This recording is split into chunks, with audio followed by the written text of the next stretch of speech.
अस्सलाम वालेकुम। बच्चों, लास्ट लेक्चर में हमने कंप्यूटर बसेस के बारे में टॉपिक पढ़ा था। आज उसको थोड़ा सा रिपीट करेंगे और थोड़ा सा हमारा इस चैप्टर का पोर्शन रहता है उसको कवर करेंगे। हमने पढ़ा था कि कंप्यूटर के अंदर डिफरेंट कंपोनेंट्स होते हैं। जैसे उसका सीपीयू एक कंपोनेंट है, उसकी मेन मेमोरी एक कंपोनेंट है, उसकी इनपुट आउटपुट डिवाइसेस ये भी कंपोनेंट्स हैं। इन कंपोनेंट्स को जब तक हम आपस में नहीं जोड़ेंगे तब तक हम कोई यूजफुल काम कंप्यूटर से नहीं करवा सकते। और इन कंपोनेंट्स को आपस में जिस चीज से जोड़ते हैं उसको हम कंप्यूटर की बस या सिस्टम बस कहते हैं। ये बेसिकली तारें होती हैं जो एक कंपोनेंट को दूसरे कंपोनेंट से जोड़ती हैं। ये एक तार नहीं होती, एक से ज्यादा पैरेलल वायर्स या तारें होती हैं जिसको हम इलेक्ट्रिकल पाथ या चैनल कहते हैं। जैसे आपकी कंप्यूटर में एक मेन मेमोरी या रैम होती है। रैम को लाज़मी बात है, रैम और सीपीयू का आपस में चोरी दामन का साथ है। जब तक इनमें से एक चीज़ भी मिस होगी तब तक कोई भी काम हम नहीं कर सकते। तो इन दोनों चीज़ों को जोड़ने के लिए जो चीज़ हम इस्तेमाल करते हैं उसको हम सिस्टम बस कहते हैं। बस क्या होती हैं? तारें होती हैं, पैरेलल वायर्स होती हैं। डिफरेंट टाइप की बसेस हैं, ये हम आगे देखते हैं। एक है इसमें डेटा बस, दूसरी है एड्रेस बस, तीसरी है कंट्रोल बस। आपके कंप्यूटर के मदरबोर्ड के ऊपर जो कंपोनेंट्स अटैच हैं उनके दरमियान में जो कम्युनिकेशन करवानी है, जो राब्ता करवाना है, वो इन्हीं तीन बसों ने कराना है। सिस्टम बस की तीन टाइप्स हैं, डेटा बस, एड्रेस बस और कंट्रोल बस। ये तीन आपकी कम्युनिकेशन करवाएंगी डिफरेंट कंपोनेंट्स के दरमियान में। इसके बाद एक छोटा सा और कंसेप्ट था, वो था बस विड्थ का। बस विड्थ क्या होती है? Amount of data that a bus can carry at one time from one component to the computer to other component is called bus width। एक वक्त में कितना डाटा एक कंपोनेंट से दूसरे कंपोनेंट तक ट्रांसफर हुई बसेस कर सकती हैं उनको हम बस विड्थ कहते हैं। जैसे अगर 32 लाइंस हैं, हम कहते हैं कि मेमोरी और सीपीयू के दरमियान में 32 तारें डाली हुई हैं, तो इसका मतलब ये है कि एक वक्त में वो 32 बिट्स को ट्रांसफर कर सकती हैं। 32 बिट्स का मतलब है कि ये 4 बाइट है। हमने ये बात पहले की थी कि अगर आपके पास 8 बिट्स इकट्ठी लिखी हुई हों तो उसको हम एक बाइट कहते हैं। ठीक है, तो ये 32 बिट्स में से कितनी बाइट निकलेंगी? 4। अब इनको जो हमने डिवाइड किया था डेटा बस में, एड्रेस बस में और कंट्रोल बस में, जिस तरह इनके नाम से जाहिर है, डेटा बस किस लिए यूज होती है? डेटा को ट्रांसमिट करने के लिए। एक कंपोनेंट से दूसरे कंपोनेंट तक अगर कोई भी डेटा जाना है, कोई भी इंस्ट्रक्शन जानी है, कोई भी चीज मूव करनी है, तो वो डेटा बस करेगी। और एड्रेस बस जिस तरह इसके नाम से जाहिर है, ये एड्रेस स्पेसिफाई करने के लिए यूज होती है। अगर सीपीयू ने किसी जगह से कोई डाटा लेकर आना है तो ये वो बस जिसके मदद से वो बताएगा कि किस जगह से लेकर आना है, वो काम करेगी एड्रेस बस। हर कंपोनेंट का कोई ना कोई एड्रेस होता है। इसके अलावा आपकी जो रैम है इसमें भी हमने पढ़ा था कि हर बाइट का कोई ना कोई एड्रेस होता है। तो वो वाली बस जो एड्रेस को स्पेसिफाई करती है कि कहाँ से कोई डाटा लेकर आना है या कहीं पे जाकर कोई डाटा लिखवाना है सीपीयू ने, वो एड्रेस बस करती है। तीसरी थी हमारी कंट्रोल बस।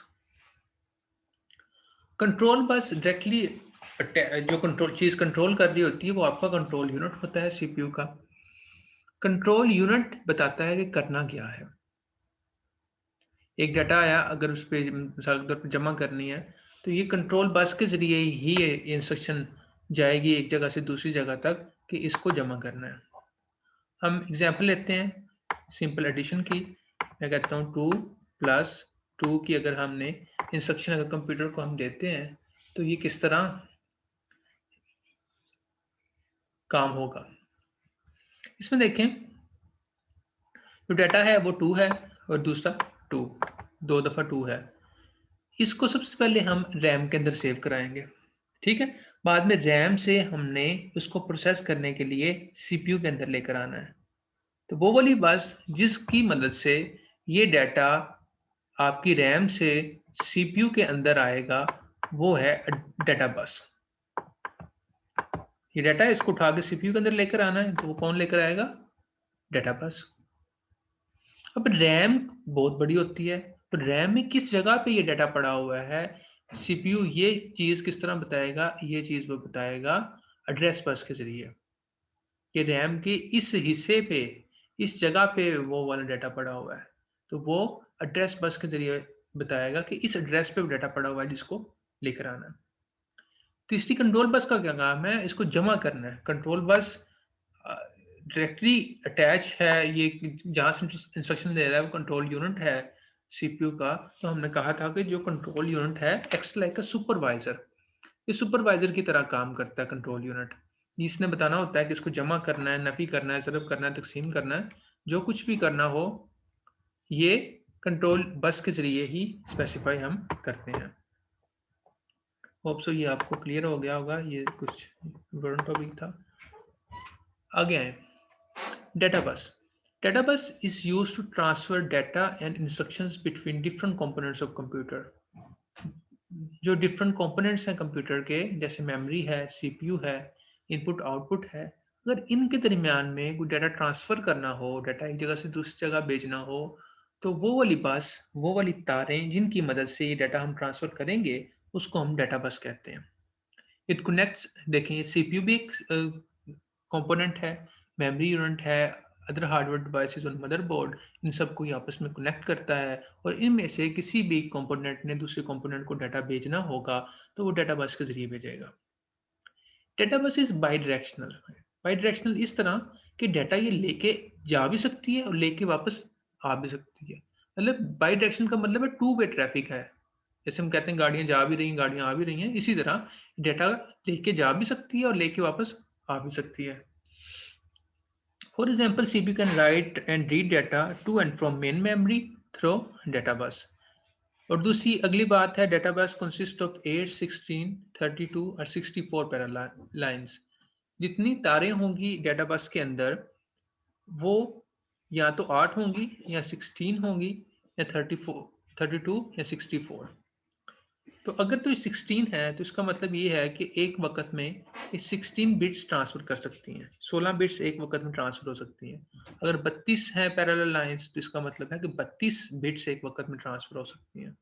अगर 64 पैरेलल लाइंस है तो इसका मतलब 64 जो है बिट्स एक वक्त में ट्रांसफर हो सकती हैं। Number of lines in data bus affect speed of data transfer between different components of computer। जितनी ज़्यादा number of lines होंगी उतनी ही, अगर ज़्यादा number of lines हैं तो ज़्यादा डाटा सेंड वो कर सकते हैं, अगर थोड़ी है तो थोड़ी, वो उसकी स्पीड पे इफेक्ट करता है। उसके बाद एड्रेस बस है। एड्रेस बस का जिस तरह मैंने आपको बताया, ये एड्रेस को स्पेसिफाई करने के काम आती है। Address bus is used to carry address information of different components और memory locations of computer. Address bus is unidirectional. Unidirectional का मतलब ये है कि ये वन वे ट्रैफिक है। हमेशा आपका प्रोसेसर बताएगा, प्रोसेसर ने कुछ चीज रीड या राइट करवानी है ना, प्रोसेसर बताएगा कि किस एड्रेस से करना है। ये हमने कर लिया था कंट्रोल बस, कंट्रोल सिग्नल्स को ट्रांसफर करने के लिए। कंट्रोल सिग्नल का मतलब ये है कि करना क्या है, ये या तो टाइमिंग इंफॉर्मेशन होगी या कमांड को सिग्नल होगा। तो ये भी हमने देख लिया था। आज एक नई टाइप की हमने बस करनी है, वो है एक्सपेंशन बस। इसकी छोटी सी बस, इसके बारे में ओवरव्यू ही लेना है हमने। Computer buses that connect CPU to peripheral devices. CPU को इनपुट आउटपुट डिवाइसेस के साथ जो बस कनेक्ट करती है उसको हम एक्सपेंशन बस कहते हैं। A peripheral device is connected to system unit through a port on an adapter card or expansion card। अगर आपने कोई इनपुट आउटपुट डिवाइस अटैच करनी है तो आप एक पोर्ट के जरिए करते हैं, पोर्ट का टॉपिक हमने पढ़ा है। और पोर्ट जो होती है वो किसी ना किसी कार्ड पे होती है, ठीक है, जिनको हम एक्सपेंशन कार्ड हमने कहा था। और एक्सपेंशन कार्ड लगते हैं कहाँ पे हैं? एक्सपेंशन कार्ड एक्सपेंशन स्लॉट में लगते हैं, ये भी हमने पढ़ा था मदरबोर्ड के ऊपर। एक्सपेंशन स्लॉट के ऊपर एक्सपेंशन कार्ड या अडाप्टर कार्ड या सिंपल कार्ड जिसको हमने कहा था वो लगते हैं। Expansion slot is connected to expansion bus. और वो जो एक्सपेंशन स्लॉट है ना, वो एक्सपेंशन बस के साथ कनेक्ट होती है। और बाद में एक्सपेंशन बस जो है वो सिस्टम बसेस के साथ कनेक्ट होती है। Expansion bus is connected to system bus। A process communicates with peripheral via expansion bus and system bus। लेकिन प्रोसेसर ने अगर कम्युनिकेट करना है तो एक्सपेंशन बस और सिस्टम बस के जरिए ही उनसे इन कॉन्टैक्ट होगा वो। Data transmitted to processor or memory travel from an expansion slot through expansion bus and system bus. The width of expansion bus is typically from 16 to 64 bits. ये इसकी width है 16 to 64 bits. अगर 16 bits है तो इसका मतलब ये है कि 16 नंबर ऑफ लाइंस हैं, नंबर ऑफ जो तारे हैं, नंबर ऑफ वायर्स जो हैं वो 16 हैं, 16 बिट्स एक वक्त में ट्रांसफर हो सकती हैं। अब एक नॉन ट्रिवियल सा एक और कंपोनेंट भी है तो बहुत इंपॉर्टेंट, लेकिन सिस्टम यूनिट का ये भी पार्ट है पावर सप्लाई। पावर सप्लाई का मतलब जिस चीज़ की मदद से हम सिस्टम यूनिट को पावर देते हैं उसको हम पावर सप्लाई कहते हैं। ये भी कंप्यूटर का एक पार्ट होता है। Power supply is an electrical component that supplies power to computer. It is installed inside system unit and has its own cooling fan. ये पंखा भी लगा होता है। अगर आप कंप्यूटर के बैक साइड पे देखें तो ये पंखा चल रहा होता है तो वो पावर सप्लाई का ही होता है। It is a simple electrical system that convert AC power into DC power. ये एसी और डीसी का कंसेप्ट, अल्टरनेटिंग करंट और डायरेक्ट करंट, ये आपने पढ़ा होगा फिजिक्स में कभी। तो दो तरह के करंट होते हैं, का एसी होता है, डीसी होता है। तो ये पावर सप्लाई एसी करंट को डीसी में चेंज करती है। टेक्स 240 और 110 AC voltage and converted in DC voltage of 3 volt, 6 volt, 12 volt and 24 volt. ये फुल वोल्टेज लेके उनको बाद में 3 वोल्ट, 6 वोल्ट या 12 वोल्ट में चेंज करती है। Low DC voltage required to operate different components of computer. Computer के डिफरेंट जो कंपोनेंट्स हैं उनको चलाने के लिए लो वोल्टेज चाहिए होता है, तो वो लो वोल्टेज पावर सप्लाई ही उसको कन्वर्ट करके देती है। और एक और चीज़ है जिसको हम एसी अडेप्टर कहते हैं। Some electrical peripheral devices such as external modem, router, speaker requires an AC adapter as power supply. It is an external power supply which also convert AC power into DC power that the peripheral device requires. ये आपके laptops वगैरह के साथ भी आती है, लेकिन इसके अलावा आपका अक्सर घर में अगर वाईफाई मॉडेम लगा हुआ है तो उसमें भी AC अडाप्टर की जरूरत होती है। AC adapter is also called an AC converter or charger. One end of AC adapter is plugged in the wall outlet and other end is attached to peripheral device. एक end उसका socket में लगेगा जो wall के अंदर आपकी socket लगी होती है इलेक्ट्रिकल सप्लाई की, और दूसरा एंड उस पेरिफेरल डिवाइस को, पेरिफेरल डिवाइस याद रखिएगा इनपुट आउटपुट डिवाइसेस को कहते हैं, उनके अंदर लगेगा। आखिरी चीज जो है सिस्टम यूनिट की वो बैटरी है। बैटरी आम जो कंप्यूटर्स हैं उनके साथ तो नहीं होती, लेकिन अगर आपका लैपटॉप वगैरह है तो एक बैटरी भी उसका हिस्सा होती है। Battery is a hardware component that can be charged electrically and can be used as a source of power. इनको इलेक्ट्रिकली चार्ज कर सकें, सोर्स ऑफ पावर की तरफ पे यूज होती है। Mobile phones and other mobile devices run using batteries. Similarly mobile computers such as laptop can also run using battery. ये जो आखिरी जो टॉपिक थे इतने इंपॉर्टेंट नहीं थे, पावर सप्लाई का और बैटरी का। इसमें सिस्टम बसेस का टॉपिक है वो इम्पोर्टेंट है, इसमें रैम रोम आती है वो भी इम्पोर्टेंट है, डिस्क कैश मेमोरी ये पोर्शन भी इम्पोर्टेंट है।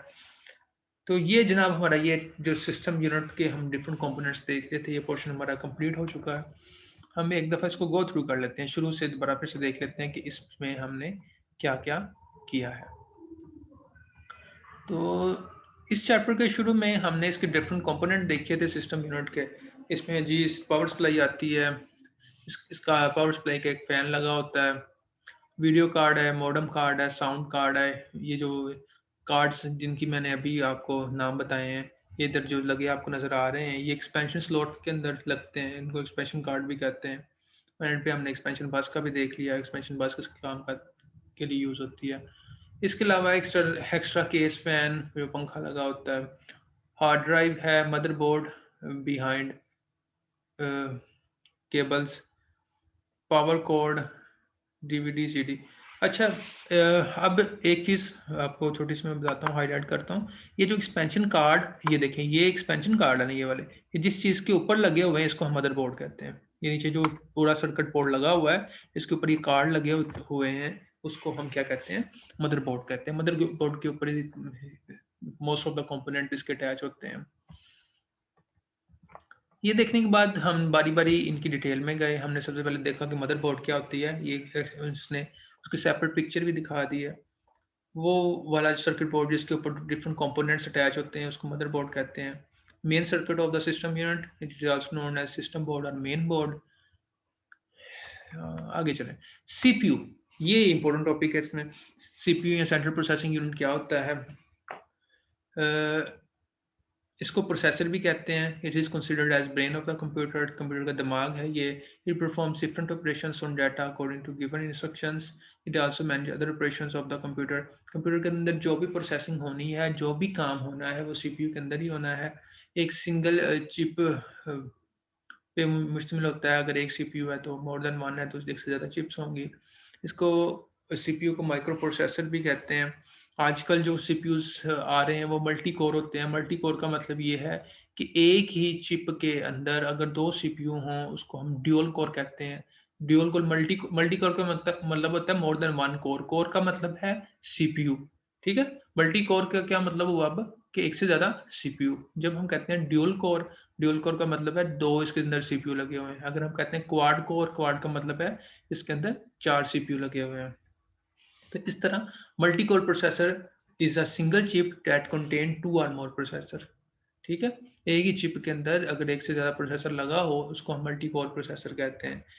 Each processor is called processor core और सिंपली कोर। ये चीजें हमने देखी हैं। इसके कंपोनेंट दो होते हैं, कंट्रोल यूनिट है, दूसरा एएलयू है। ALU stand for arithmetic logic unit. Arithmetic operations हैं, जमा नफी ज़रब तकसीम वगैरह के। और लॉजिक ऑपरेशंस हैं, अगर कंपैरिजन करना हो कि एक नंबर दूसरे से बड़ा है या छोटा है, वो लॉजिक यूनिट का काम है। इस कंट्रोल यूनिट क्या करता है? सब चीज़ों को कंट्रोल कर रहा होता है।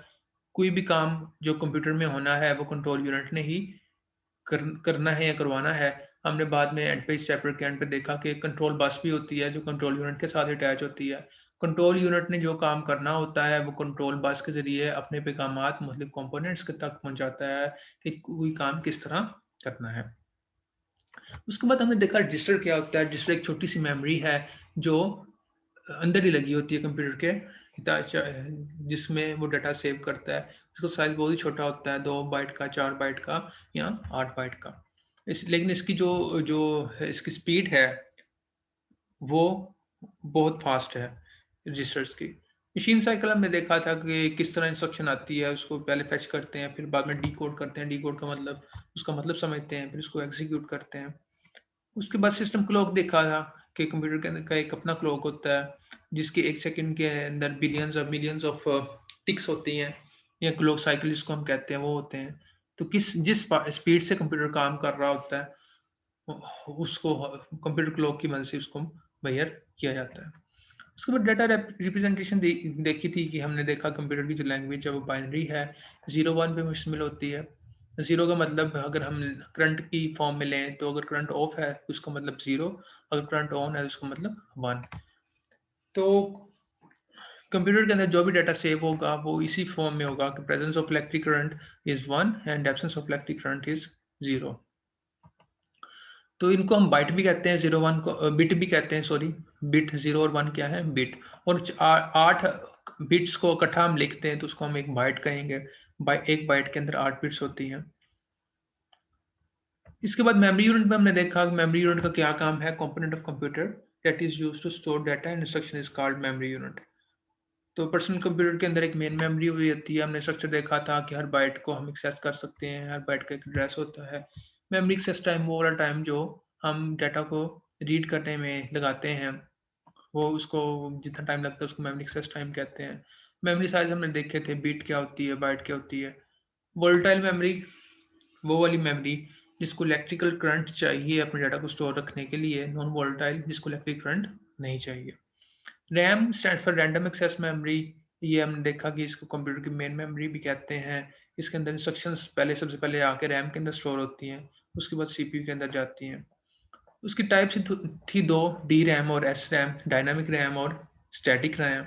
इसके बाद रोम हमने देखा कि वो रीड ओनली मेमोरी जो परमानेंटली डाटा को स्टोर अपने पास रखती है। इसकी 3 टाइप्स थी, P ROM, E P ROM, E P ROM. उसके बाद इसको डिफरेंस था, कैश मेमोरी थी। कैश मेमोरी हमने कहा कि प्रोसेसर के अंदर एक मेमोरी होती है जिसकी स्पीड बहुत फास्ट होती है। उसको लगाने का मकसद ये था कि बार बार जब कंप्यूटर को रैम से डाटा रीड करना पड़े उसका बहुत सारा टाइम वेस्ट होता है, तो इसलिए प्रोसेसर अब एक मेमोरी अपने पास रखता है जिसको हम कैश मेमोरी कहते हैं। तो ये बच्चों बाकी हमने सारा ये किया हुआ है, होप सो आपको याद भी होगा। आपको कोई क्वेश्चन हुआ तो आप लोग मुझसे पूछ लेना। तो आज मैंने कोशिश की है लेक्चर को शॉर्ट रखने की, ज़्यादा मैं टाइम आप लोगों का नहीं वेस्ट करता। अल्लाह हाफिज़।